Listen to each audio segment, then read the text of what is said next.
what you want, when you want it, where you want it. This is The Mesh.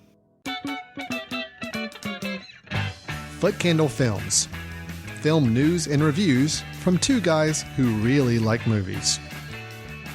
This episode is brought to you by the Footcandle Film Society. For a schedule of upcoming screenings and membership information, visit the Society's website at www.footcandle.org. Hello and welcome to Footcandle Films here on themesh.tv. My name is Alan. Over here is Chris. Hello, Chris, podcast land. You doing okay today? I am. I'm looking forward to talking about the two films we got on schedule. We've got two films we're going to be discussing, and you and I have not conferred or shared any thoughts on either of these films yet, so this will be kind of good, fresh conversation for both of us on this. Well, as you probably can surmise from the name of the show and from the fact that we just said we're going to be reviewing movies, yes, this is a podcast about movies. Chris and I get together maybe a couple times a month, put out an episode, talk about at least one, two, or maybe even three movie reviews from time to time. We also share some movie news that we have a particular interest in, or want to see what each other's interest level is in the news items we have to share. And then we always close out the show with a recommendation. This is a film, both Chris and I provide a film that we think is worth your time, whether it's something you can go find online and revisit. Maybe it's one that slipped under the radar. Maybe it's just something we feel like didn't get a lot of love or needs some new love applied to it. So either way, we'll walk you through our recommendations as well. That's our show. That's what we do. And we've got some good films to talk about today for reviews. First, we'll be talking about the latest Star Wars story. And actually, I guess I could say it's the first Star Wars story with the quotes around that phrase, Star Wars story, taking place outside of the main trilogies that we know of Star Wars. This is the film Rogue One we'll be talking about. And afterwards, we'll also be talking about a film called A Man Called Ove. Again, we have matched two films pretty darn different from each other. Yes. I want to charge you, Chris, with thinking, what are the connective tissues between the two films we're reviewing? Don't have to give me an answer now. Okay. We'll follow back up later in the show and see if we've come up with anything. Okay. But we try to keep our variety nice and wide, and I think we've done that with these two reviews as far as their tone, topic, and what have you. So with that, we're going to go ahead and get started. We'll jump right into our first film, which is Rogue One, A Star Wars Story. Our rebellion is all that remains to push back the Empire. We think you might be able to help us. When was the last time you were in contact with your father? What is this? It appears he is critical to the development of a super weapon. If my father built this thing, we need to find him. All right. How many do I need? They are requesting a call sign. It's, Rogue One. Chris, I like doing this podcast with you quite a bit. Phew. This is fun. This is something I look forward to every month. Good. So do I. But I will tell you, there are some trade-offs that I have to accept by us sitting down and recording this review show. We like to come into our reviews with neither of us having talked about the film yet. Correct. You and I see each other every workday. Generally speaking, in passing, we're in the same building. Right. We run in some of the same circles in town. Right. And normally I can do pretty good about not really needing to talk to you about a film. When it first comes out, I can say, you know what? I'm going to wait till we review it on the podcast and we'll be fine. I can wait and hold my opinion. And then that way I can share my opinion as I hear your opinion and we have a nice, lively conversation. Mm-hmm. I'll admit, with these Star Wars movies in general, that's really tough. It's tough to not want to talk about it after the minute the film is over. Right. So it has been almost a week since I've seen the film. I have seen it twice. And in that time, I have avoided you to some degree so I don't get tempted to want to talk about it. Sure. I also know, A, you are a Star Wars fan, yes, as am I. B, you're a science fiction fan. Yes. Probably more so than I am as far as the genre goes in general. I think so, yeah. C, this is a interesting film to talk about because it is the first Star Wars movie that is not an episode number whatever. Right. This one is a kind of a sideways story. In other words, you've got your main path of stories. That's your stories you follow for the main Star Wars saga. Now we're going to throw in some little side movies that kind of link in, kind of have something to do with the main story, but yet they're maybe not, they could be seen as not really as essential to the Star Wars mythos. In other words, can you still be a Star Wars person following the main episodes and not watch these little side movies? Well, maybe. I don't know. Right. So I kind of want to kick it off to you. I mean, I don't feel like I have to do a whole lot of setup on this film. It is a Star Wars movie. If you're not aware of what this is about, then yeah, it's Gareth Edwards, who is a director. He did Godzilla, the latest version of Godzilla, which I liked a lot a couple of years ago. I think he got his big break with the film, was it Monsters? Yeah. Which was really good. Like that as well. Very interesting, low-budget monster film. You've got Felicity Jones starring as Jen Erso, the star of the film. You got Diego Luna, Alan Tudyk as the robot, which is a K2SO. Mm-hmm. And then Ben Mendelsohn as kind of the bad guy, which I think was an interesting choice. Orson Krennic. And then we've also got Mads Mikkelsen as the father of Jen Erso, whose name is Galen. So with Chris, let me just pose you the question. I guess it's actually something I just said a second ago. Is this film an essential part of the Star Wars saga in your mind after watching it? In other words, can you say you're a Star Wars fan and that this film fits into the whole kit and caboodle of Star Wars that we've gotten to love and enjoy? Is it now required viewing if you're going to be watching the Star Wars saga from top to bottom? So, I mean, if you were to, right. So if you're going to watch it from top to bottom, if you're a completist, then yeah, I would say this is worth your time. This film's worth your time. If you are somebody who's never seen any of these movies, mm-hmm. all you know is that there are all these annoying tie-ins everywhere and you can't walk into a fast food place without seeing some but you've never seen them, and you have you only have so much time. So which ones are you going to watch? Are you going to watch, the episode 7 that just came out last year? Or are you going to, what order you're going to watch? Whatever. So you have 8 movies.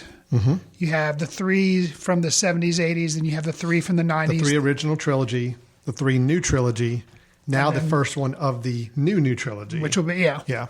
So, all told, you have 8 films. Yes. I would say of those 8, you probably definitely want to include this in there.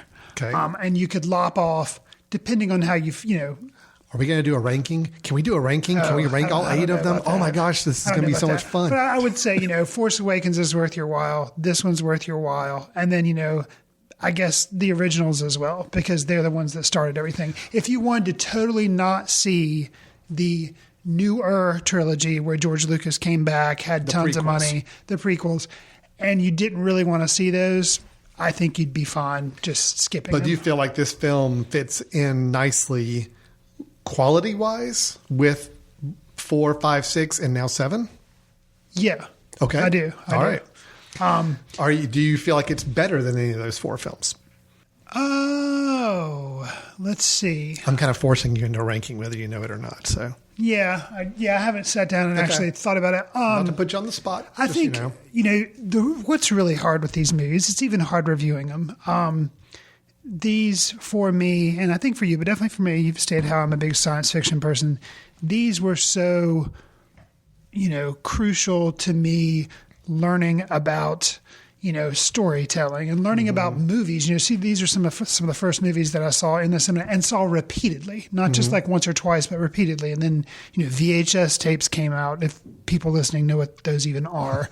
And I got them as soon as they came out on VHS and watched them repeatedly. So I've just seen these movies so many times, and only within the past, since the Lucas versions, the newer ones, the newer trilogy that came out, the prequels, since those came out, have I been able to revisit the originals and say, okay, given if you give the technology and the effects a pass, if you give maybe some bits of acting here and there a pass, how do these stand up as actual films? Yes, I'm nostalgic to them, but are they really that good? Yeah, sure.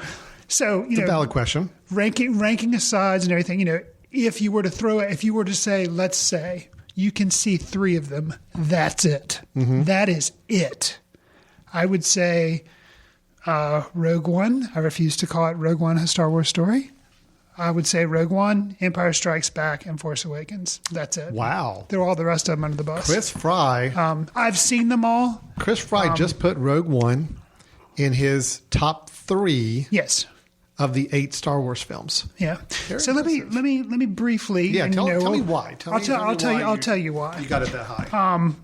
So, and this kind of slams the prequels, but I'm going to do it nonetheless. Go for it. I like the first. You're in good company here. Well, so. see, I like the first. I like Phantom Menace because Darth Maul is in that movie. If that movie never existed, Darth Maul wouldn't exist, and he's a crucial part of my life. I have a coffee mug that I bring to work 2 or 3 times a week, and he's on it. But you got to admit, if Darth Maul was not in that film, it would probably be one of, I think, the worst of all the Star Wars films. If he was not a character in that film, personally, that's the way I feel. Yeah, I don't know because I can't imagine that film without him. So. I like it. I like Phantom Menace a little bit better than Attack of the Clones, but only because of Darth Maul. Right. I mean, I think the prequels started off at a okay place and only went downhill. The Attack of the Clones was getting kind of sketchy, and then by the time Revenge of the Sith, it was terrible. Well, Revenge of the Sith, I gave a little bit of a pass just because it had a couple of cool moments I liked. So I bumped it up a little bit higher than Attack of the Clones, but all three are still down in that cesspool down the bottom there. Revenge of the Sith is just terrible. Okay. Terrible. Okay, so. Likes for Rogue One. Likes for Rogue One. Yeah, because we could, spend 2-3 hours talking about all this stuff. Yeah. So we have another movie we have to get to. What I really admired about Rogue One is that it told a story that we're already aware of in an interesting way. True. Unlike the prequels. Yes. Everybody knew the prequels were going to set up how does Anakin become Darth Vader. Well, you knew the end point. We knew the end point. You didn't know the story, but you knew the ending, like where it had to get to. Right, and some little developments were maybe interesting, but overall just very pedestrian and kind of boring. And it was like they pulled a Hobbit and took what could have been one movie and just destroyed it and turned it into 3. And it just, so whatever. Okay, so that's one thing I admired about Rogue One is everybody knew, this movie, if you wanted to sum it up, how does the Rebel Alliance get the plans of the Death Star to blow it up at the beginning of Star Wars A New Hope?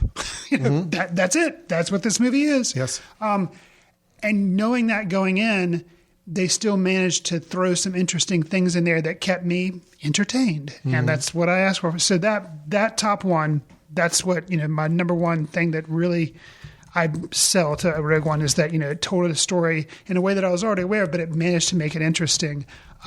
Any movie that has Ben Mendelsohn as a bad guy, that's awesome. He was good, wasn't he? He was really good. You know what? And I want to kind of branch off of your comment there, but I just want to make sure I don't forget it. Talking about Ben Mendelsohn in particular, I think he was an inspired choice to be in this film. He was. And I liked his bad guy version, Krennic. But you know what I liked about Krennic is that I don't think Krennic was a traditional just bad guy. I actually sensed that there is some backstory with him and Galen that we didn't really get a lot of knowledge about other than just enough. I feel like they were friends. I feel like they were comrades. They were like up fighting for the same thing. And I also think at the end of the movie, no spoilers, but the last shot we see of Krennic, I see some sense of remorse. And to me, to see that as a character, I thought was really interesting. I don't think he is your mustache twirling bad guy the whole film. I think he's a guy that got wrapped up in an idea and a concept and got wrapped up with power. But when it came right down to it, I think he actually sees a little bit of undoing. I don't think he. Okay. I agree. I agree that he's not a mustache twirling villain, which is his character of Krennic is very layered. Yeah. I think it comes through in the performance and probably also in the writing. Really well done. I will say a little bit of me, because I know what Mendelsohn is capable of, I wanted a little bit more. He could have chewed it up a bit more. But maybe it's better he's restrained too, especially for people who don't know who this guy is. And maybe it would have turned too cartoony if he would have ramped it up a little bit. But I really liked it. I will say, I'm not getting into spoilers, I don't think there's a bit of remorse in that. You don't think so? Absolutely not. No, but I think what he realizes is, this is what I get. And that's all, Well, and maybe that's a little bit of it. Maybe it's not remorse. I don't think he feels sorry. He was an interesting character in that he's like the first Star Wars bad guy that seems to be honestly focused on office politics. Oh, absolutely. It's like, am I still over this project? what's my status? Somebody just took this over from me. And it's like, I feel like that he just got wrapped up in the power. He got wrapped up in the structure and lost sight of what it is they were actually doing. I don't know. That's the way I feel about it when I see it at the end. I kind of had an interesting take on that last shot. But anyway, either way, it's a good layered performance. Oh, yeah. The fact that we're talking about it right now means there's something good there. So I agree with you on that. Humor-wise, there is a little bit of it in here. I thought they used K2SO, the new kind of like C-3PO R2-D2 mashup guy, voiced by Alan Tudyk, you mentioned. I thought there were just about the right amounts of humor coming from him. He was actually, to me, better fleshed out than R2-D2 and C-3PO were in some of the early, because he's more than just comic relief. He actually has kind of a backstory. He has some dueling issues within himself because he used to be an Empire robot. Well, that's the whole interesting thing, is that you get those hints of it, and he's aggressive, and he's like, can be violent, and it's like, he says something funny, but yet he's also someone who could tear your head off pretty darn quick, and he gets pretty rough with a few people later in the film. I think it was an interesting take on the annoying android sidekick, and I liked it. Agreed. Because I felt like there was a little more depth to it. All right. Last but not least, and this is pretty important, and there again, avoiding spoiler territory, and it kind of goes with what I said at the beginning. It pairs with it. I said I admired it because it told a story I was aware of in an interesting way. What I also really admired about it was the last 20 or so minutes are commendable because of the tone they kept. And going into this movie, I had a certain, like you said, Anakin's going to become Darth Vader. We know that endpoint. In this movie, if I remembered my geek trivia and having watched the movies a million times as a kid, I remembered a line from one of the characters discussing how these plans came to be in their possession. Yes. And for that to hold true, this movie had to end the way it did. Yep. And they carried through on it. And I was amazed. As it started happening, I was like, And they carried through on it. And I was like, that's awesome. Gutsy. Yeah. So, yes. I'm with you on the ending. I got a couple of things I can add to the mix of likes. Okay. I think visually, and I may get some feedback on this, visually, I think this is the best looking Star Wars movie we've ever had. Now, by that, I mean texture of the costumes, the CGI, even how good the CGI looked, the environments, the production, the buildings. It just looked so lived in. And that's what I think people enjoyed about even the first original trilogy, is it just the equipment seemed like it'd been used a lot, and the costumes looked like they'd been through the ringer and all. This film, to me, had the best look of any of the 7 or 8 films so far. And I said the same thing about Force Awakens. I thought it was a good-looking film. I think this film actually looks better visually. If I just look at it on the surface as a frame on the screen, I think it's a great-looking film. And I think the action sequence, the last 30 minutes, is probably some of the best Star Wars action sequences we've seen. Mixing people fighting with blasters and mixing space battle. I thought it was done really well. I mean, yes, was it a lot like Return of the Jedi, kind of the flipping between jungle type forest environment and space? Yeah, but I liked it because I liked that in Return of the Jedi too. So I was cool with it. So action-wise, I love the last 30 minutes. I think the action is absolutely great.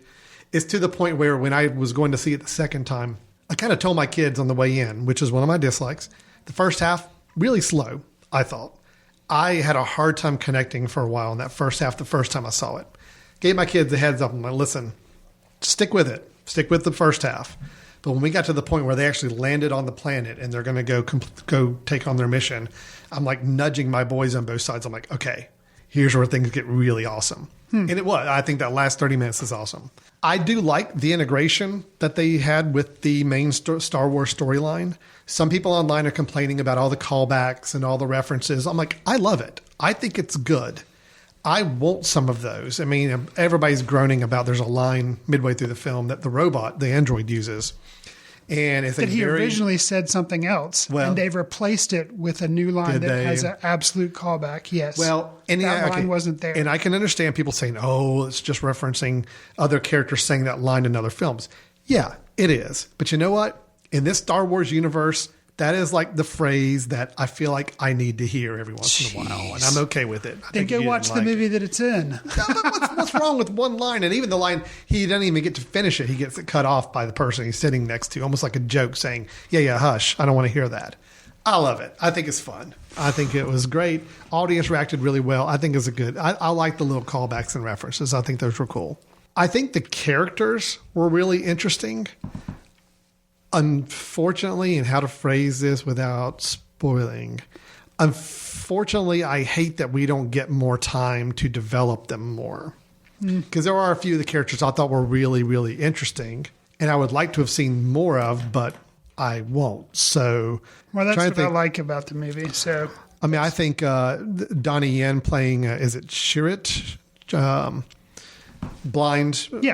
I thought he was really interesting. I wanted to know more about him and his partnership with his friend Baze Malbus. I'd love to know a little bit more about that partnership and how those two became kind of partners in crime and kind of what their backstory is. Again, I'd love to flesh that out more. And I know the movie had a lot to do in 2-hour running time, so I didn't expect them to flesh it out there. But I like the characters themselves. I would have liked to have had more time with them, I guess, in a way. Well, the callbacks in this film are what killed it. Killed a lot of it for me. Yeah, that was your dislike? Specifically, yeah. I basically got 2 major dislikes with the film. All right. I liked it overall, but you said CGI, and granted, you weren't talking about what I'm about to just rail on. Oh, no. I know what you're going to do. It's a dislike of mine. It's whatever. I think the internet's just blown up about. Absolutely. And I totally am on the same page. And it's not the fact that it was used. CGI to do facial mapping on a character, Tarkin, I'll just get he's in the... That was a complete disaster. I could not focus on what that character said anytime he was on screen because it was so distracting. Yes. Now, having the character, he's a character that's been in some of the other films. I think the first... A New Hope. I don't know if he's in Empire Strikes Back or not. No, because he was on the Death Star when the Death Star blew up. Okay, so he was gone. New Hope was the only film he was in. So he had a small cameo in Revenge of the Sith, Episode 3, at the very end. Somebody looking like Tarkin. It's not him. Of course, the actor. It wasn't him. It wasn't a CGI version. It was somebody made up to look like a younger version of him. Walks up to Darth Vader and on the bridge at last shot.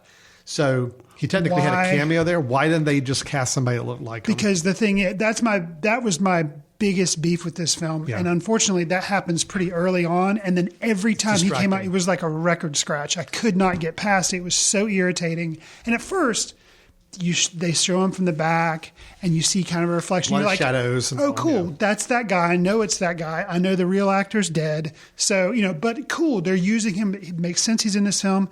But they just couldn't let a good thing go. And instead of shooting it creatively or interestingly, or apparently like they did in Revenge of the Sith, I blocked that movie out, they just demand He's in like 5 or 6. Giving him a ton of lines. Yeah. Not only that, I am sorry. Ben Mendelsohn should get a Best Supporting Actor for having to deal with that. Because it was so, like, how dare you put him in this movie and make him second fiddle to a CGI character that he can't even play off of. Wow. Just shows you how good he is that he can do that. I was so frustrated with that.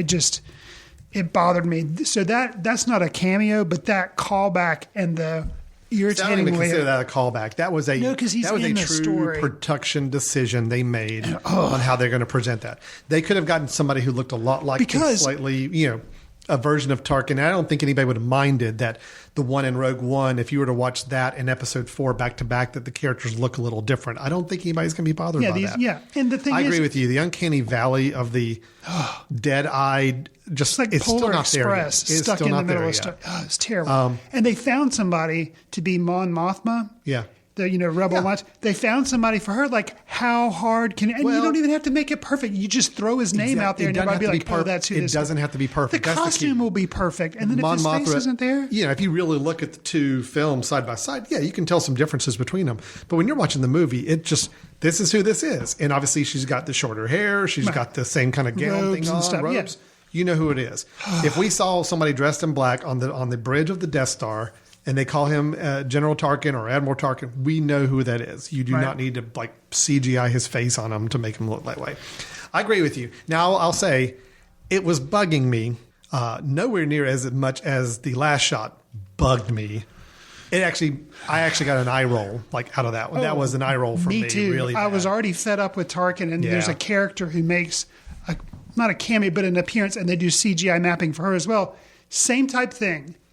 Could have just shown from the back, implied, but no, they have to ram it home and use CGI really face bad. mapping, and it bothered me so much. I agree. That was one of my big dislikes as well. So I'm with you on that. Other dislike were tossing in of cameos. There's, apparently every Star Wars movie is going to have the Stan Lee version, which Stan Lee in the Star Wars movies is R2-D2 and C-3PO. I am so sick of them. They have become Jar Jar Binks. I cannot stand them. They were in this movie, and I was like, seriously? Really? They're not even integrated. At least in Force Awakens, they were kind of written into the plot, so to speak. Yeah. But this is just like they're thrown in there just to be irritating. It's as dumb as having that robot say the line that makes no sense just so fans can cheer. Okay. Dumb. Can't stand it. You and I are on opposite ends on that. And then like another one that maybe was, they take some characters out of the cantina and throw them in there. And that's maybe, but like take them out of the cantina, but don't have them utter the same freaking line. Like how? Like just show them and expect. You're just like, you see the moving going public is so stupid that they can't pick up on what this is unless you have them say the same line. Oh, that's who that is. Like, come on. For the record, I thought it was okay. So I had no problem with it. And I actually was worried they were going to go worse with the callbacks, and I was pleased with the few amount that they had. There's a lot of places, if they really wanted to be creative with it, they could have pulled a lot more connections in. Be creative with it. I just felt like they were lazy. I felt like they kept it in check. If you want to give Gareth Edwards some credit, I got a feeling that he probably, if I'm guessing correctly, when I heard that there were reshoots going on or other things to add in the film, I could very easily imagine that there were probably very few, if any, callbacks to the other films, but a lot of them might have gotten added after the fact just to make it a more Star Wars movie. We may or may never know the callbacks. Yeah. One other thing, cameos, those killed it. The CGI thing, that killed it. Or not killed the movie, but really just, the ranking start. The enthusiasm level, the eye rolling, the groaning, they just were ramping up during those parts. You mentioned the reshoots. And, I was going along with the movie, not even thinking about it. But there's a part in that last 20 minutes, last 20, 30 minutes, that I like the last 20, 30 minutes. But there's an instance where if I had to guess if something was reshot, I would say it was the following. Going to dance around specifics here. But, for example, do you know how in Nightmare on Elm Street movies or Friday the 13th movies, Jason or Freddy, they are thought to be dead? Yes. And then suddenly they come back and try to kill the hero one more time. Right. Mm-hmm. Okay. There's an instance in the last 20 or 30 minutes of this movie where someone is, you think, dead, and then they come back and instead of trying to kill the hero, they help the hero. Mm-hmm. And I feel like, and then they're with the hero until the end of the movie. And I feel like I'm skirting around stuff here, specifics. Yeah. But I feel like they did that to make it more of a banding together, like if you could call it hopeful, but I feel like the person should have remained dead. I feel like that's a reshoot. I never thought for a second that individual was dead the first time we saw them get injured or hurt, whatever. I never thought for a second they were dead. So I think that was that whole bring that person back was to bridge the gap of the fact that these two had some differing opinions earlier in the film, and now they have worked together. So I don't know. I don't know if I agree with you that it was a reshoot situation. I mean, I don't. And we don't know. There's no telling. I don't know. I'll say a couple more things. I did have a few dislikes. I think I mentioned a little bit already. Just the first half, a lot of planet hopping, it took me the second time I saw the movie to really appreciate the first half of the film. Okay. Because it just seemed like a lot of planets flying at you, a lot of landing of ships in different places for a while. And I started having a little bit of flashbacks to the George Lucas prequels. Like, oh my God, you're flying us to like 8 different planets and all we're seeing are ships take off and land again. And there's a lot of dialogue and there's a lot of stuff. But it all worked. It's just, it took me that second time to really appreciate the first half. I'm still trying to wrestle with Jen Erso's change of heart halfway through the movie. She goes from one character that has a very determined attitude towards the Rebel Alliance and towards what's going on. And then after getting a message from her father, it's a complete 180. And I felt like it was very abrupt. I'm still kind of wrestling with what exactly caused her to have that 180. Other than the film needed her to now be the hero and to go after it. But, otherwise, her going from, I don't want any part of this. This is stupid. This is suicide. Just tell me the one thing I need to do. You'll let me free. And then she gets a message from her strange father that everybody's still judging whether or not it's a trap or not, or real. But yet she's now gung-ho. We're rebels. We are built on hope. And let's go do this type of thing. It was a little jarring for me, that personality shift about midway through the movie. Okay. I didn't suffer from that, interestingly. The CGI of the two characters that we talked about, yes, that was absolutely a bad move. And, I liked the movie. I liked it a lot. I will say I do not like it as much as the original trilogy, and I did not enjoy it as much as The Force Awakens. Okay. So on my scale, just so you know, sure, it's Empire Strikes Back, sure, Return of the Jedi, Star Wars, Force Awakens, Rogue One, then prequels. Go several layers down deeper, and then there's Phantom Menace, Revenge of the Sith, Attack of the Clones. That's my 8. So this is in the middle, but there's a big gap between the top films and the bottom films. So it's up in the top gap, obviously. I think the reason it kept me from enjoying as much as the Force Awakens is just, it's a Star Wars movie, but it was the least charming, least enjoyable. And I'm not saying enjoying from I'm enjoying this as an action film, or it's not enjoying it as much of a Star Wars film as Force Awakens really played up to last year, and like the original trilogy does for me in general. But again, that just brings it down a little bit, and I think the CGI characters really kind of ticked me off. But it's right up there in those top 4, and all 4 of those I think are fun, great films. So it's in the mix. It's there with those other 4. Well, the thing that makes me like this film better than Force Awakens, maybe, I need to see it a second time. Okay. Because I've only seen it once.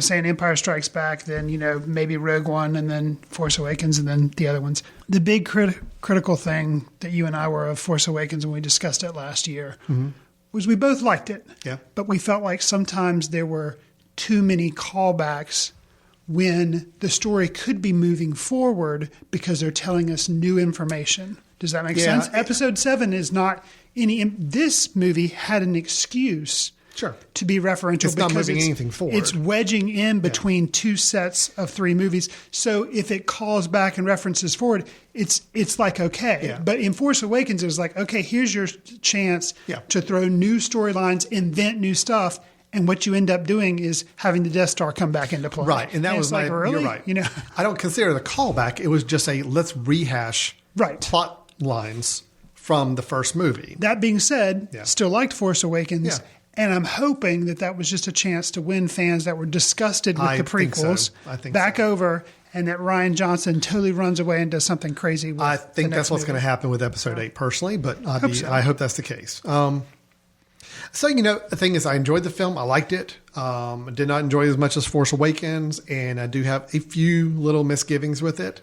Overall, it just didn't have the charm for me that some of the other films did, but that's okay. I'm not saying it's not a good film. It's a great film. Sure. It's just, it did not rise as high on the tide of other Star Wars films because of that for me. I will say, to me, best Darth Vader scene ever at the very end of the film. The very end of the film. Very end, him in the hallway with some rebel soldiers. Yes. To me, if you think about it, in the original trilogy, Darth Vader had to be definitely more lumbersome. Yeah, just because of the costume and just we didn't have the CGI, we didn't have the effects we could do. Right. So we've never really seen Darth Vader cut loose. I mean, I'm talking like really be the danger that people know him to be. Right. That little 1-minute scene towards the end of the movie with him, even if I did not like Rogue One the first time I saw it, I would still have paid admission and taken my boys just to be able to see that last scene again. So It was really good. So are we good? Yes. So we both like it. Yes. You like it quite a bit, but you have some major misgivings. I like it pretty good, pretty much. Put it this way. This would be a 5-star film if it weren't for the CGI monstrosities. Wow. I really CGI like and the callbacks. You didn't like the callbacks. Well, the callbacks, like I could almost forgive and kind of move past those because there were other aspects that I really liked, especially the tone and the last 20 minutes. So it would have probably, or a 4.5 star out of 5, you know, if it hadn't have been for I'm probably hovering in the 4-star range. I mean, I did enjoy it, but that 1 star, the CGI, the slower first half, the and Jen Urso, I wish I could have connected with her more as a character and understood what caused her to change her emotions like she did. Those things brought it down a good star or so for me as well. So, all right. So that's Rogue One. That's it's still playing. I'm sure it'll probably be playing until January 2018 in the theaters. Right. Or until the next Star Wars movie comes out. Episode 8 comes out. But it was a nice kind of whet your appetite, keep you in the Star Wars frame of mind. I like this whole having a movie every year. I think this is kind of cool. They keep this up in December. It's a nice tradition to kind of have hey, it's time to go see a new Star Wars movie. It's December. It'll be interesting to see with the whole Marvelization and what they're doing with comic book movies than what Harry Potter is doing with where they're, you know, just really franchising and start turning them out in the machine, and what DC's done with Justice League.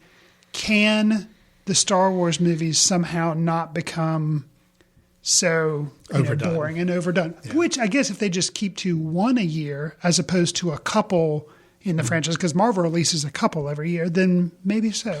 Well, you know what the secret is to keeping any good franchise going? Merchandising. Well, that and, you know, I wonder if Johnny Depp has a role in episode 8. Oh. Is he going to be a new character they introduce? Blow. So I'm just saying, you know, Johnny Depp is now considered franchise magic, believe it or not. So I don't know if I buy that, but that seems to be where he is. Okay, so that's Rogue One. All right, and let's go ahead and move into a film on the complete opposite end of the spectrum. This is a film, a foreign language film, coming to us from what country, Chris? Sweden. Sweden. There you're right.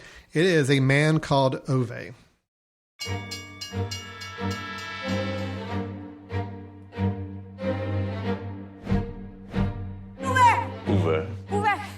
Idiot! Hunden ska sluta pinka på våra plattor. Lyssna inte på den elaka gubben, prins. Ser mer ut som en vinterkänga med ögon. Vi har fått så kallt inomhus. Kan inte du titta på det? Ta en filt till. Nej, hallå! Nej! Finns ju ingen som kan någonting längre. Ove, an ill-tempered, isolated retiree, spends his days enforcing codes in his little neighborhood and visiting his wife's grave. And he's kind of given up on life until he develops a friendship with some new neighbors who move in next door. Of course, he continues to be cantankerous. This is billed as a comedy/drama. Mm-hmm. It is, as you mentioned in your little intro, Alan, it is from Sweden. Dramas translate pretty well across languages, I feel like. True. They just do. You know, if it's a good story, it's a good story. You can read subtitles, you're fine. Humor and laughs and stuff sometimes doesn't translate across the pond as well. Good point. I'm a big fan of Monty Python, but a lot of people say, you know what? I don't really get the whole British humor thing. Not my bag. I don't, just don't do it. And then, other movies, there have been different movies that have come across that have been subtitled comedies, and they don't usually fare as well. Mm-hmm. So in this film, Alan, how did you feel like it fared as a comedy and as a drama? Did it work better as a comedy, better as a drama, or was it a nice mashup of both? And did it being subtitled or be from another country, did you think it maybe detracted in those categories? Well, I have a hard time relating this as a comedy. Okay. I do deem it as a drama with some comedic elements to it. Okay. I thought the comedy worked fine. It's always tough when you're reading the dialogue as opposed to hearing it naturally through the person's voice. But of course, as you're reading subtitles, you're always like a half a second or a second behind kind of where the impact is in the film, or just you're not able to always connect the way the person's saying it with the lines they're saying because you're hearing it and then you're reading it and you're trying to piece them together. Sure. But despite all that, I thought the moments of humor in this film were funny. There's actually one scene in particular, a kind of a flashback scene having to do with makes of cars. Yes. That I thought was hilarious. And I still think it's a really, really funny scene. If I had to think about my funniest scenes for the year, it would be somewhere in that conversation. I think that was a hilarious moment. Okay. But this is a film that's dealing with death. It's dealing with suicide. It's dealing with some heavy, heavy topics. And so, to say it's a comedy, no, it's not a comedy. It is a drama that just has enough light touches and comedic elements to keep it from getting too oppressing and too dark and too depressing. I like the film. I think some of the things that I didn't like about it, though, may be more of trappings of the book it's adapted from than the movie itself. Okay.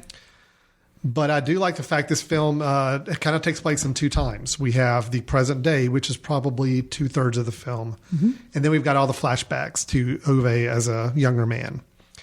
I thought all of the flashback scenes were wonderful. Actually, to the point where it got to a point where I kind of wanted them to keep flashing back because I liked the younger actor playing Ove and I liked his wife so much and enjoyed their interactions and enjoyed their stories that I kind of wanted more of that as we get into the film more. Not that I didn't enjoy the present day stuff. It's just the present day situation with Ove, and he's, he's single now and he is in this community where he's kind of he's a jerk. Well, he's a jerk. And you worry that this film is going to fall into the trap of old curmudgeon, grumpy old all man. Of a sudden has a big heart at the end. Right. And that is kind of the movie, but it does a good job of not falling into the cliche. Absolutely. There's only one big cliche with this movie that I'm absolutely just cannot stand. And to me, it was the eye roll moment for me watching this film. Really? The subplot with the nursing home, the white coats who were trying to take away his friend. To me, it was so overplayed that this guy is the villain and this guy is a bad guy. And he's almost twirling his mustache in every scene. That subplot almost took me out of the film to say, you know what? You're doing such a good job of making this very grounded.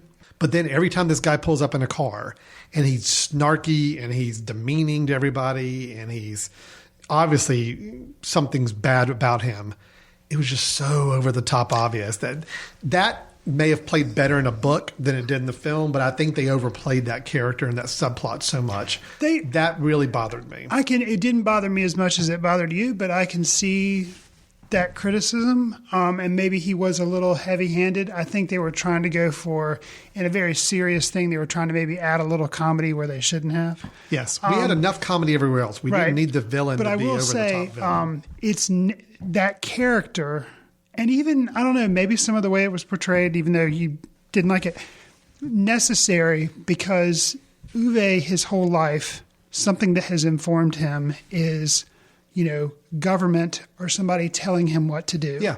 Okay. And that informs him in through his life. However, interestingly enough, when he gets in this neighborhood, he then becomes the person that is telling everybody what to do and, doesn't care what people think about. So he becomes as bad as the people that he hates. Yes. But then what happens is he sees an instance where there's a government official coming in and he kind of, so if there hadn't been that through line, then I would be a little harsher on it like you, but I understand your criticism. No, I'm just saying that you could have had that character still be a bad person. Right. And ultimately you find out that he's a bad person. Right.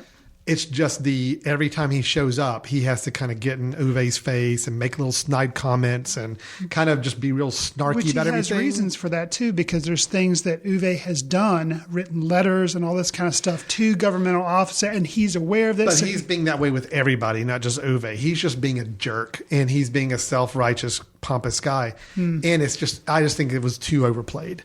I think you could have downplayed that character and had him be playing the role he's playing, and you come to find out that, yes, he is a bad person, and here's the reason why, and he gets some comeuppance. That's great.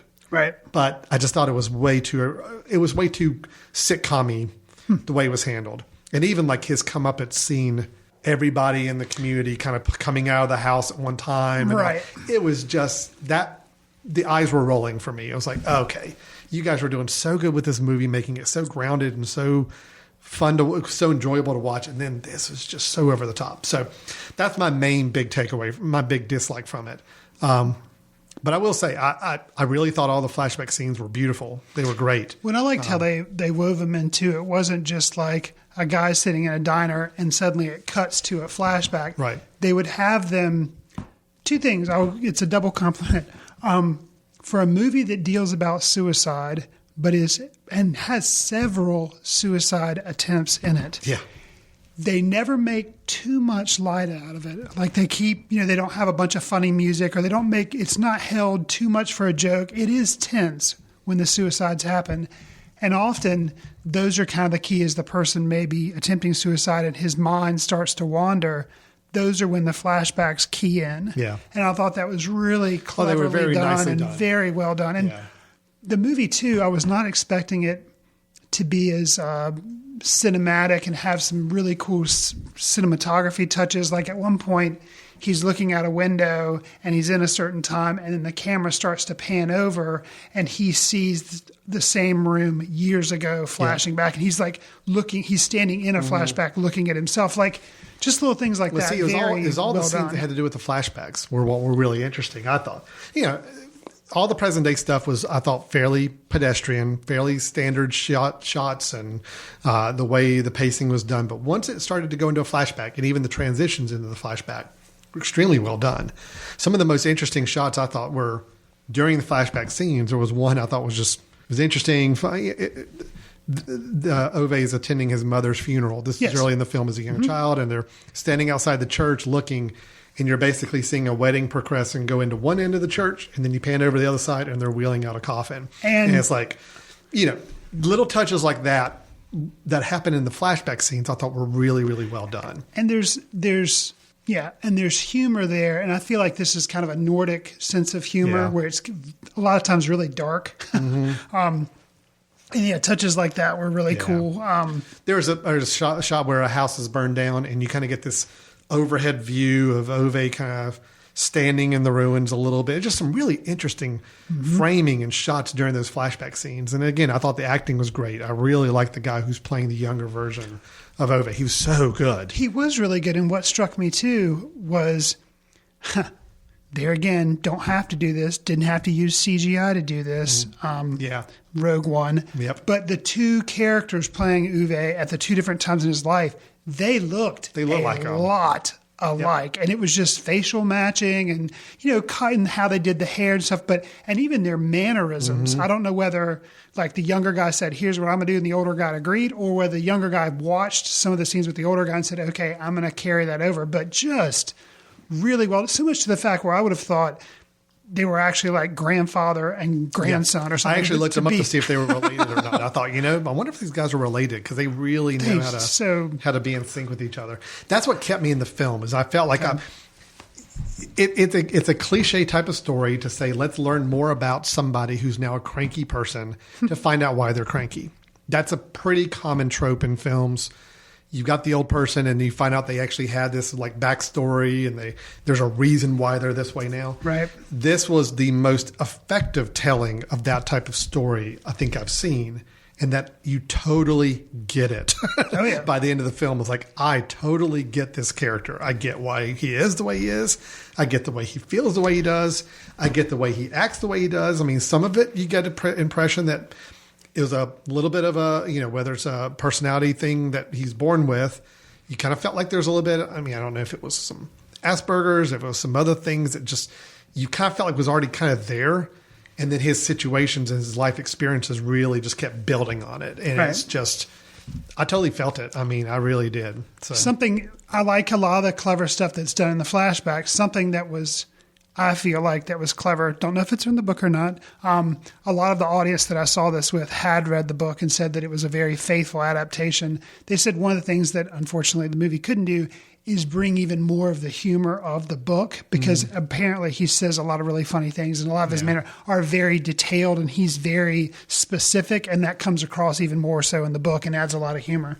But one of the details that I really liked that was in the present, because we've mentioned a lot of the flashback things, is when he goes to see his wife. I'm not going to give anything away about some of the other parts of the movie, but when he goes to see his wife, it's right near a railroad track.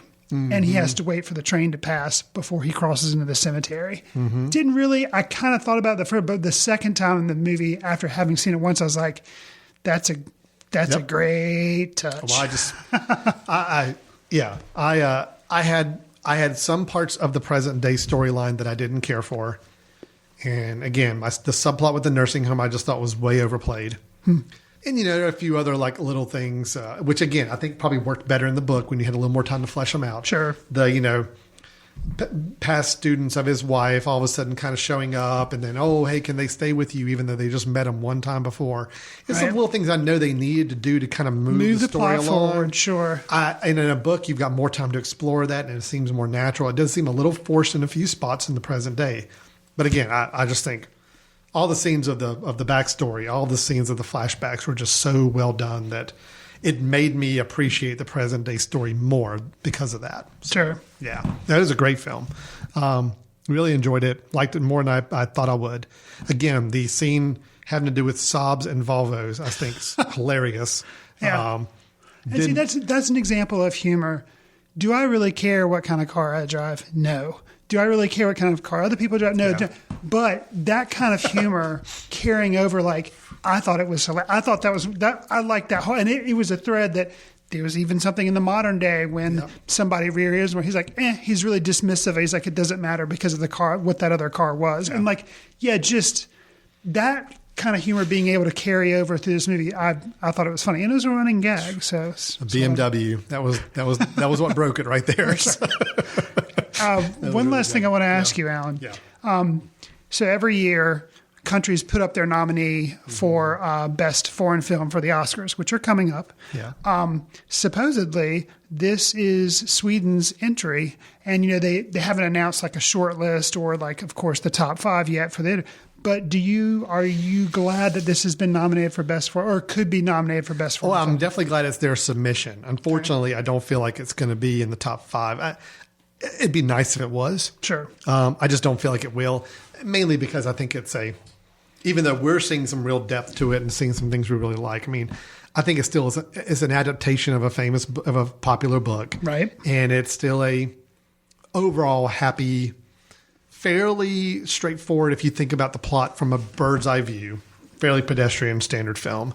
It's just, I think you and I appreciated it more in that you take a standard story and you just give it a lot more depth and make it a lot more interesting and give us some visual elements that are really interesting. And it just carried the whole film. So, yeah, I agree. And going into this film, I was worried that it was going to be Grumpy Old Men, or it was going to be the recent movie with Bill Murray, which he was the only good thing about it, St. Vincent. Mm-hmm. And it's like curmudgeon, who's a curmudgeon, and change of heart into film.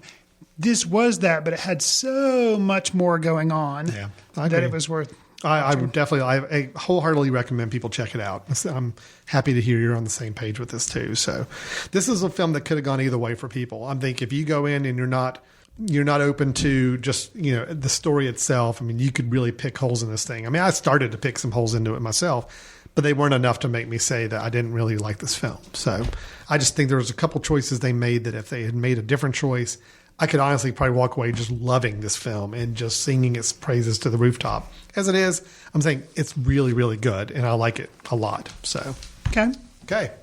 So that is A Man Called. Did you call him Ove? Ove. Okay, we'll go with Ove. Man Called Ove. As of the time of this recording, it is available for watching on iTunes, but I think it's purchase only. It does come out for rent December 27th. So if this podcast comes out after the 27th, you can actually rent it online on iTunes, which would be great. So, or Amazon or anywhere else. So I do recommend, Chris and I both recommend you do check that out. Let's take a quick break. We come back, we're going to do some news items, and then we'll end up the show with our recommendations of the episode. So stay tuned. We'll be right back with Footcandle Films. We'll get back to your show in a moment. Just a reminder, you're listening to The Mesh, an online media network of shows and programs ranging from business to arts, sports to entertainment, music to community. All programs are available on the website as well as through iTunes and YouTube. Find out more at themesh.tv and give us feedback on what you like. And now, as promised, back to your show. Welcome back to Footcandle Films here on themesh.tv. Themesh.tv is a podcast network. That is what you're listening to. This is called a podcast. If you have not heard that word before, don't worry about it. It's not anything you need to stress about. You don't need an iPod to listen to a podcast, even though they share some of the same letters. Podcast is simply an audio or video program that is coming out on some sort of regular basis that you can subscribe to. It's almost like a DVR or cable box recorder for online internet content. Is the way to think about it. New episodes come out. you get a new episode delivered to you as soon as it's ready. So what we recommend you do is if you have even the slightest bit of enjoyment listening to us talk and our broadcast quality voices. Right. Yeah. But if you like what you're hearing or want to kind of stay connected with us, subscribe to the show. You can do that several ways. You can go to iTunes on the podcast store, find our show, and hit the subscribe button. By doing so, that means every time we put out a new episode, it will be downloaded to your device that you use to listen or watch these. You can also do so through Android. I don't exactly know how because I've never done it myself, but I know there's a way to do it. Yeah. You can also just go to our website and just watch it on the website or listen there. If you don't feel like doing the whole subscribing thing, just go to themesh.tv, www.themesh.tv. Look for Footcandle Films on the list of shows, and you will see a player right there on the webpage where you can just hit the play button and listen to any episode that we have on the scrolling list of episodes. So that's how you can take part in this, and we'll give you some notes at the end of the show about how you can get a hold of us if you want to dialogue with us for anything. And let me just mention real quick, I know we sometimes do this at the end of the show, but I really want to make sure everybody hears this. And Chris, I may be stealing your thunder, but I was just going to mention that we do have our next film festival coming up September 2017, and submissions are now open for that film festival.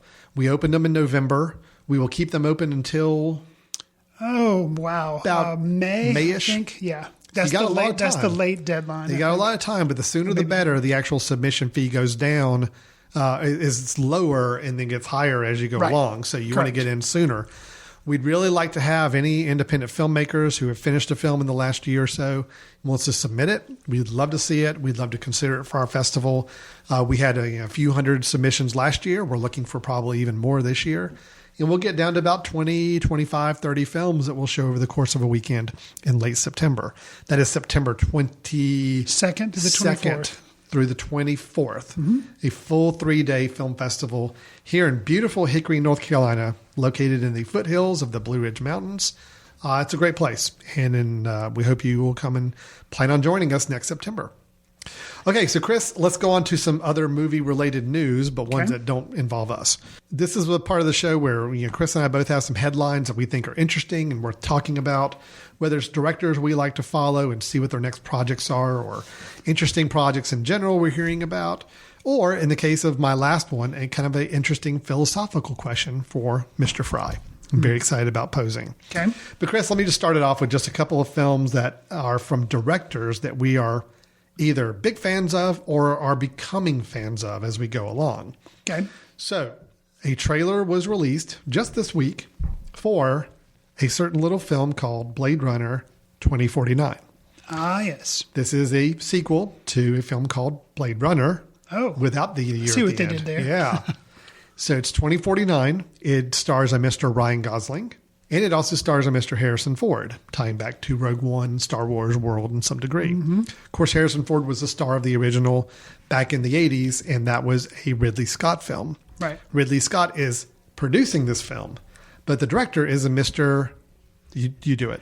Denis Villeneuve. Denis Villeneuve, who we last saw with Arrival. Right. We saw with Enemy. We saw with Prisoners. We saw with Sicario. Right.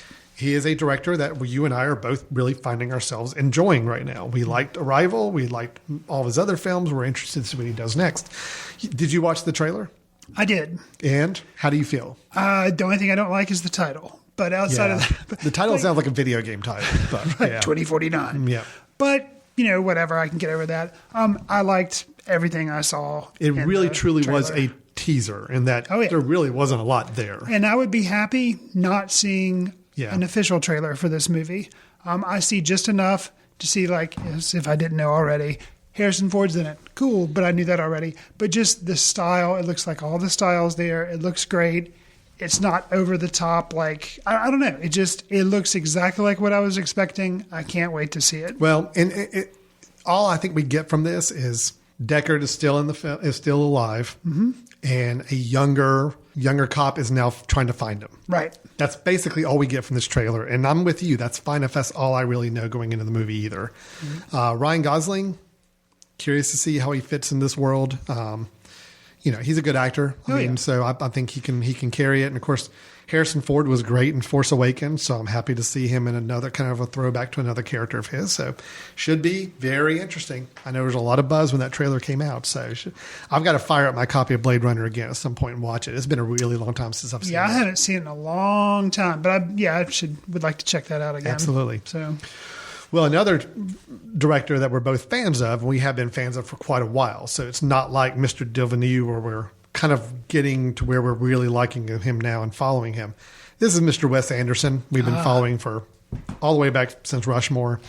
He has been a topic of a lot of our conversations on this here podcast. True. Not only reviewing his films, but even just talking about his choices as a filmmaker. Right. I was the one who notoriously said, I want him to do something vastly different. And then he did the Grand Budapest Hotel, which was not vastly different, but it was very, very good. And I'm like, all right, forget it, whatever. Keep doing what he wants to do. He's fine. Well, he did do Fantastic Mr. Fox, which was different. The only difference was it was stop motion animation. It was still a Wes Anderson film.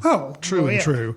All of his films are still very, very, very similar in style and tone and everything. Right. It's just the medium he shows them in is now a little different. Sure. But we do have a new film that he has announced that they are working on, and it is Isle of Dogs, and it is another stop motion animation film.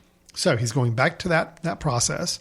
The cast of characters on this is what's killing me, because it's basically, let's take every possible actor or actress that Wes Anderson's ever worked with and put them into a film again. Right. I mean, I'm just going to run through these really quick. Bryan Cranston's a new name. He is. So that's cool. He's new. Beyond that, though, Bill Murray, Jeff Goldblum, Scarlett Johansson, she's new. She's not been in a... Okay. I don't think she's been in an Anderson film yet. Okay. I think F. Murray Abraham, Tilda Swinton, Harvey Keitel, Yoko Ono. She's new. She's new. Greta Gerwig. Greta Gerwig is new also, right? I think so. Yeah. She's worked with Noah Baumbach, but not who's friends with Wes Anderson and everything, but yeah. Frances McDormand. Okay. Maybe new. Bob Balaban, which has been in there before, and then Liv Schreiber, which I think is interesting. Okay. So a kind of a mix of Did you mention Ed Norton? Oh, no, I didn't. Ed Norton. In there as well. Ed Norton's also in there as well, yes.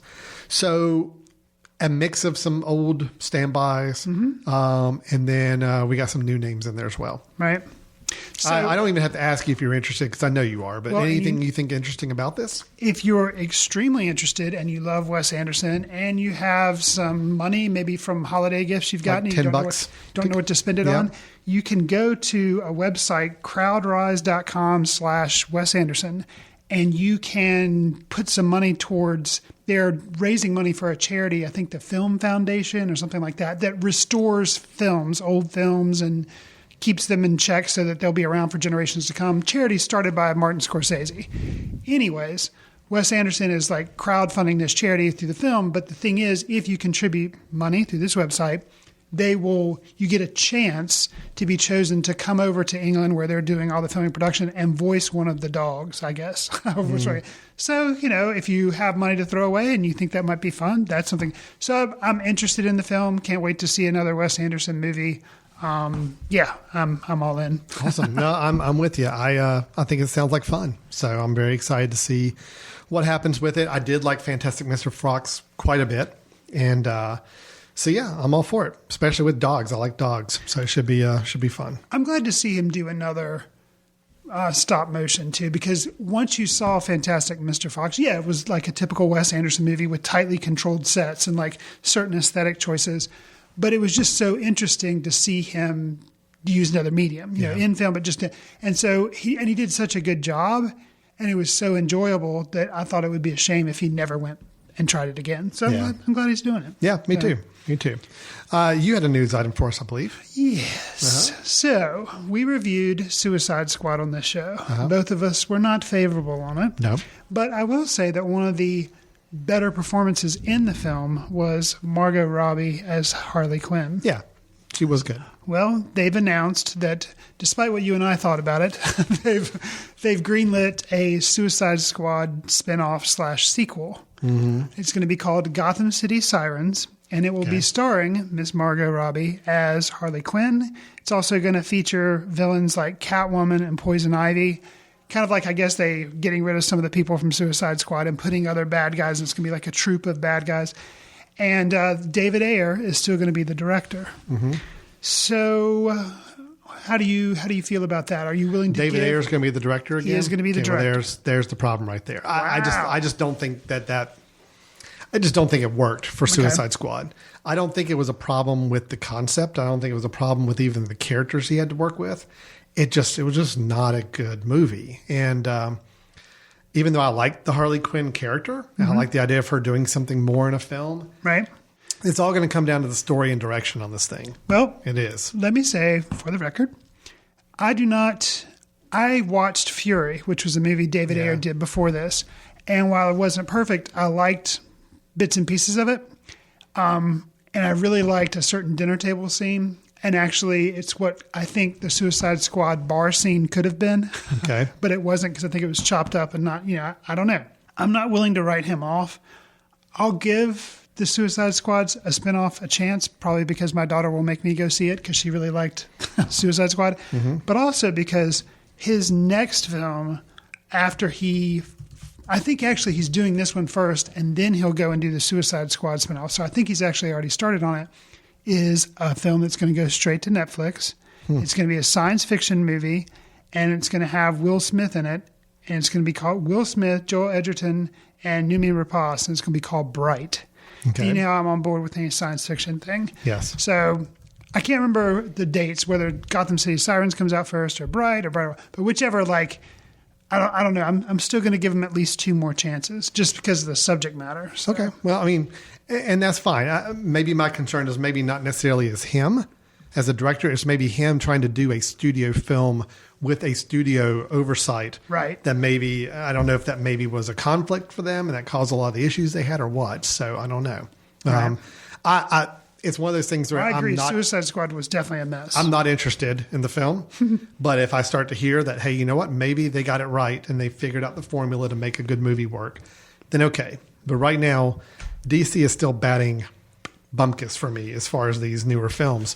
And I'm excited about Wonder Woman because I think at least looks like it could be promising. But there again, I thought some of the other films looked really promising too. I thought Man of Steel looked really promising when I saw the previews. Right. So I don't know. I'm interested in what Ben Affleck's doing with a solo Batman movie. But again, I have no idea. Because this studio just has not gotten it to click together yet. So sure. I'll be very curious to see how the film comes together.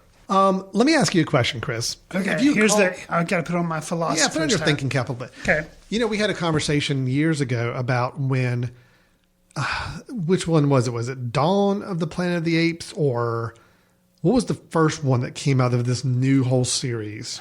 Oh, man. There's something Rise of the Planet of the Apes. There's Dawn. The next one that's coming out is War. Right? Okay. I think it was Rise maybe. Rise may be the first one. Okay. And you remember the conversation we had about Andy Serkis was playing Caesar, and it was a completely motion captured performance. Yes. And we had a big conversation about whether or not that should be considered for Best Acting Awards, the whole motion capture. And if it is it the person that's acting the part, or do you give it to the animators for actually making the character come alive and all that? But it is something we're going to have to contend with.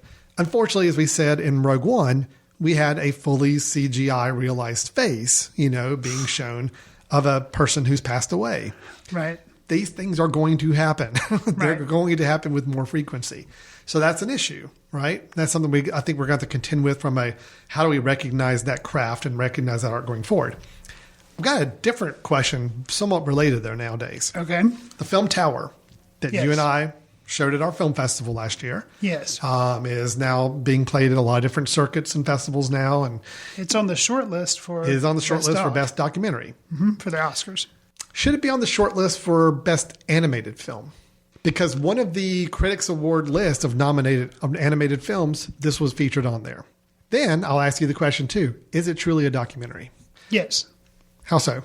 It takes... Almost all the scenes were recreated. Doesn't matter. Enacted. Okay. Doesn't matter. So let's talk about your definition of documentary then. So how does that, what do you define as a documentary? I define a documentary as a piece of filmmaking that explains an event in history, or could just be, either it tells about a person's life or tells about an event in history, explains underwater basket weaving, that's a documentary. recreations don't matter to me. Man on Wire had tons of them all over the place. All right. And there was some controversy a little bit with Man on Wire about all the recreations that were used too. Yeah, if you make up something that didn't happen, like if Tower showed, a B-52 bomber blowing up the tower and that's how the shooter was killed, well, that wouldn't be true. I would have a huge problem with that. So was Saving Private Ryan a documentary? I don't know. I don't know enough about that. I mean, I know the movie, but I don't know if there was a specific soldier that. Yeah. So I don't consider. I think that was just based on true. But I don't consider that a documentary because of the majority of it was centered around. Yeah, there were tons of soldiers that were probably rescued, and so but then they constructed this whole narrative, had character names, all that kind of. So, do I personally consider that a documentary? No. But I would consider Tower to be because they aren't making up fake people. They didn't write a story for it.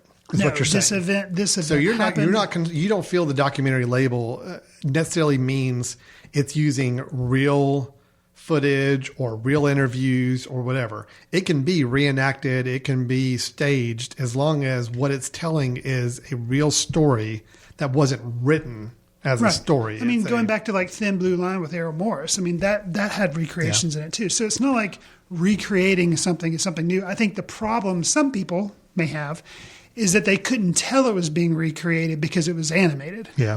But I think to make the movie interesting, they made it animated. And I think also some of the stuff isn't recreated as much as it's news footage, but they rotoscope over the top of it. And so it looks like they just but they were taking, they were being informed. No, and I'm with you. I agree. What I thought was just interesting is kind of hearing some people talk about, well, documentary, more and more people are starting to be a little critical about whether if you stage footage or act out footage or use actors, which Tower did use actors to play the real people because they wanted to show them at the time of when the event happened. And, sure. Using actors, using recreations, does that automatically invalidate you as a documentary? And then there's the question of almost 80, 90% of the film is animated. Right. So should it be in the running for best animated film? I've thought for a long time, and it's kind of been a shame that when it comes to animated films, normally it's relegated to like DreamWorks, Pixar, and Disney. Yep. And it's like animated means has to be okay for kids. I cannot remember if Waltz with Bashir or I think Persepolis was nominated. Persepolis was. Yeah. Okay. Mm-hmm. And that was based on a graphic novel, so it wasn't like a documentary. So that wasn't a kid-friendly film. Mm-hmm. So there have been. So absolutely, this should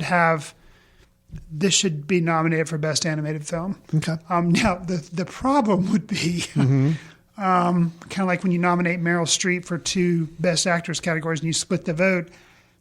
I feel like it has a pretty good chance for Best Doc, and if it's also nominated for Best Animated Movie, then people are going to be like, well, I'm going to vote for it here and not vote for it there, and I would hate for it not to get recognition in either place. Yeah. Because the thing is, it's like then they would have to do like Best Animated Film for Children, Best Animated Film for Adults, which there aren't enough out there. Yeah. Interesting thing. Should it be nominated? I would never consider it just because I consider it a documentary. But my thing is the way I look at it this way is I don't see the animation on Tower as the crowning achievement that I think it should be recognized for. I think it should be recognized as a documentary because that's really where its power is. I got you. The rotoscoping is cool. It's a great way of conveying these stories without showing actual footage or being able to recreate it without trying to make it be more seamless. Yeah. But I don't see the animation. I mean, I look at something like the Disney films and I like Tower better as a film, but yet from an animation standpoint, the craft put in animation, I mean, those Disney films kind of kick butt when it comes to animation style. I think the key is, are you naming a film Best Animated Film because of the art involved in the animation, or are you calling it Best Animated Films because it's the best film that just happens to be animated? Right. That's the distinction for me. I tend to look at it as when I hear Best Animated Film, I'm looking at what is a good film that also just really had some great art, animated art to it. And I don't know if I would put Tower in that category. But you tell me documentary or just overall good movie, yes, absolutely. It is like good in those categories. So right. I'm with you. I don't think it should be split or anywhere like that either. But I just thought that was kind of an interesting discussion that people are having about that film because it does cross over into several categories because of the way it was made. So I guess to clarify, I would not consider Saving Private Ryan a documentary because it has really well-known actors and the entire movie is told. Like, there's never any narration. There's never any interviews. It's all, you know what I mean? So it's all done from a fiction perspective, even though it is the same way I wouldn't consider Ring of Fire or Walk the Line, not Ring of Fire, but Walk the Line. Well, or again, Ray somebody had to write the story. Somebody had to write it. Even if it's based on a true story, somebody wrote it. There's a story script written for it. Tower, yes, there's a framework written of this is how we're going to tell this story, but the people that are talking and being interviewed, even though their words are being communicated by an actor, it's still their words and they're writing the story as they go. So, yeah. Okay. It's a gray area, but it'd be interesting. It would be interesting to see. I've often regretted because I wondered what certain things would be like if they were completely animated. Apparently, there's going to be a Dark Tower movie, and that's a Stephen King books that he's written, a series of books, and they're going to make a movie out of it. And a while ago, before I heard they were making a movie, I was like, it's a shame. There's so much good material there, but Stephen King movies don't seem to really translate well, or his stories, like The Shining did. But then you have other things that just don't translate well. Like, It, the TV series thing with like the spider looked really fake. And like, you know what? It's too bad they don't do animation. But the problem is kids would want to see it and it's not for kids. And adults would say, oh, it's too cartoony. I don't want to go see that. It's a shame that tool isn't used sometimes because it could communicate a story better. Oh, I agree. But with something like Tower, that could kind of open up ideas for people. So I don't know. That's an interesting topic, I think. All right, that's our news. Do you have anything else? No. We're all caught up on that? Good. Yes. Well, let's move on to our final section of the show, which is our recommendations. Again, this is where Chris and I both bring out a film that either we've caught back up with recently or just one we feel like maybe needs a little more love, a little more attention. Just a good chance for us to kind of say, hey, if you're looking for some ideas of films to check out, here's a couple more for you. Chris, if it's okay, I'll go first. Sure. And let you finish up the show here for us. Sure. This is a little bit of a self-admission for me. Okay. I'm a bit of a snob when it comes to old films. In that I generally don't like them. What? You're Mr. Citizen Kane. Yeah, and I'm going to get to that because that is one exception. My problem with films is that typically if I know it was done before a certain year, I kind of initially automatically write it off. Because I'm basically saying most of the films I see from that time period, and I'm talking like maybe early 60s, late 50s, earlier. Got you. So many of them just seem like it's just a stage play recorded on film. Mm-hmm. And I'm not a big fan of that. If I want to see people standing in a room and exchanging a lot of dialogue and then moving to another set piece and exchanging dialogue, I'd rather see it in a stage play. That's just me. I don't see the purpose of it being a film. So I'm a little bit of a snob with that. Admit it. It's not fair because there's a lot of good movies from those years. A lot of noir movies that I've liked. I have a tough time with it. Okay. My wife watches TCM, Turner Classic Movies, all the time. And every time I walk in the room, it's like more times than not, I just don't get connected with the film that she's watching. Got you. So being a big monster movie King Kong fan, okay, I had seen the 1933 King Kong a long time ago, back when I was doing some film school classes. And I didn't think much about it. Probably because I was even more snobby back then, back in my college years. Like, oh, well, this could have been made so much better or whatever. Who knows what I was thinking at the time. But I just didn't think much about it. Okay. I called back up with it again. Mainly because there's a new Kong movie coming out next year. Looks kind of fun, kind of excited about. It's, Susan, my wife's got the Turner Classic Movies going. It happened to be playing on there. So I'm like, you know what? Let me watch this again. And I got to admit, yes, the King Kong model is cheesy looking. Yes, it's stop motion animation. Yes, there are some places that you could laugh about if you really wanted to.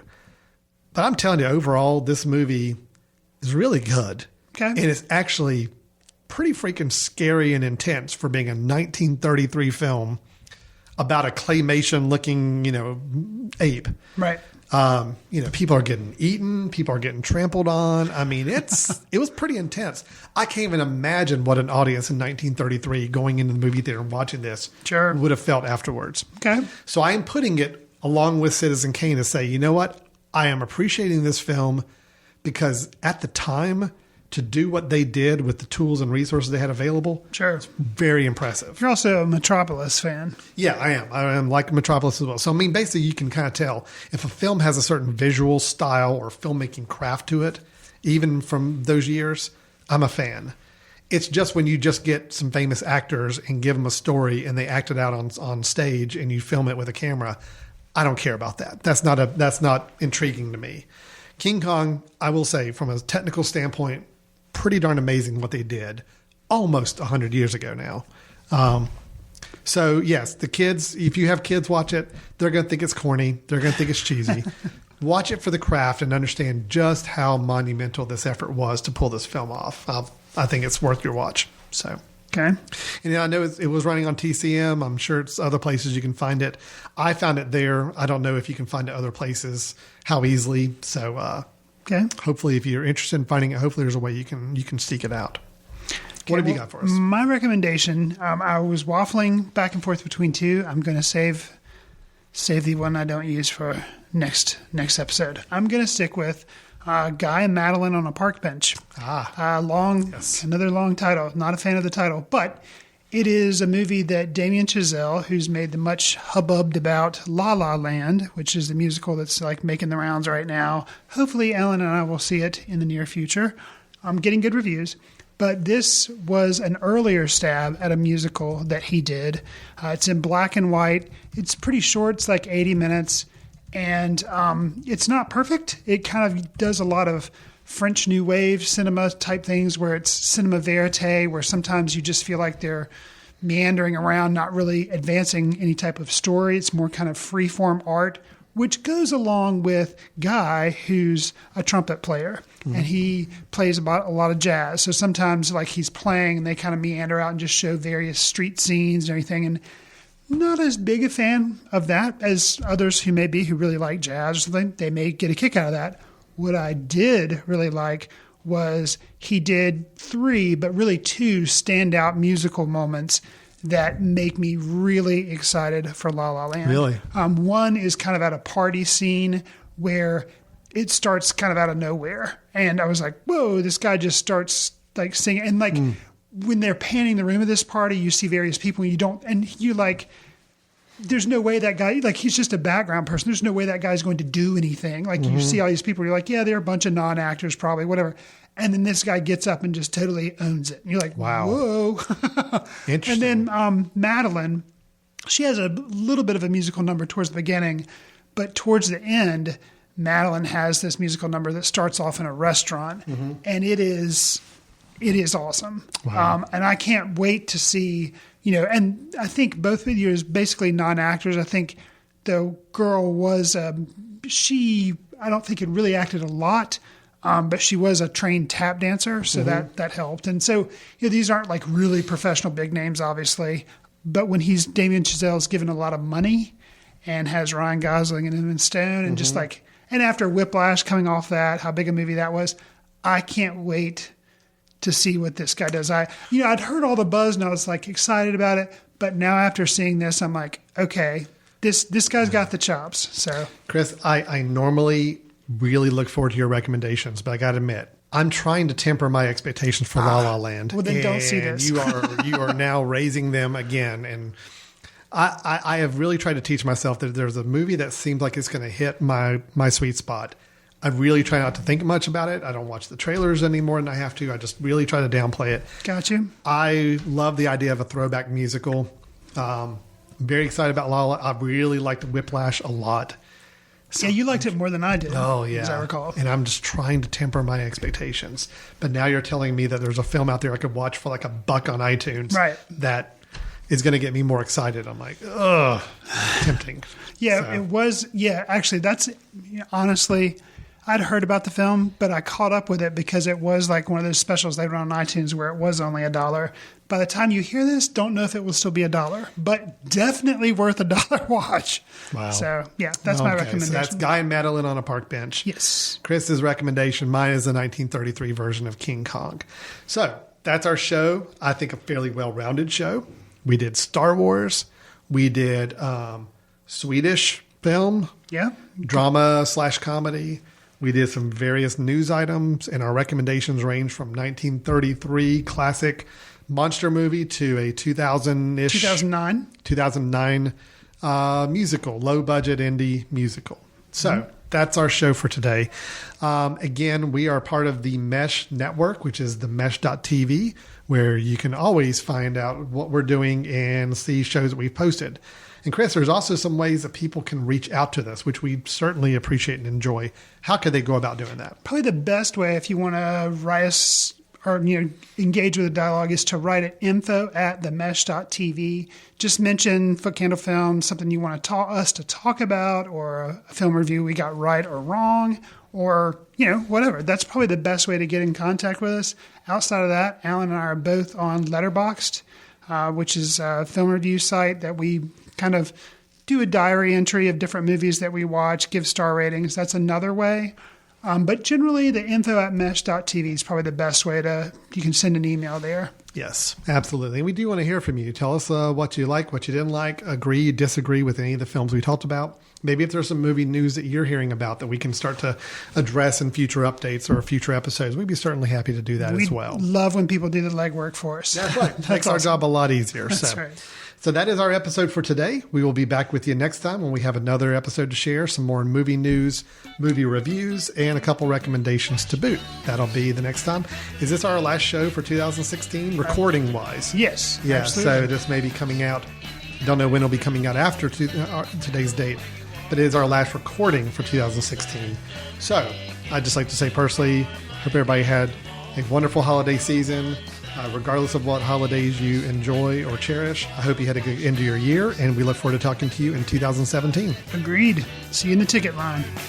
Watch news through the courtesy of Footcandle Film Society. Special thanks to Carpal Tuller for the show theme music. For more about Carpal Tuller, visit www.carpaltuller.com. You've been listening to The Mesh, an online media network of shows and programs ranging from business to arts, sports to entertainment, music to community. All programs are available on the website as well as through iTunes and YouTube. Check us out online at themesh.tv. Discover other network shows and give us feedback on what you just heard.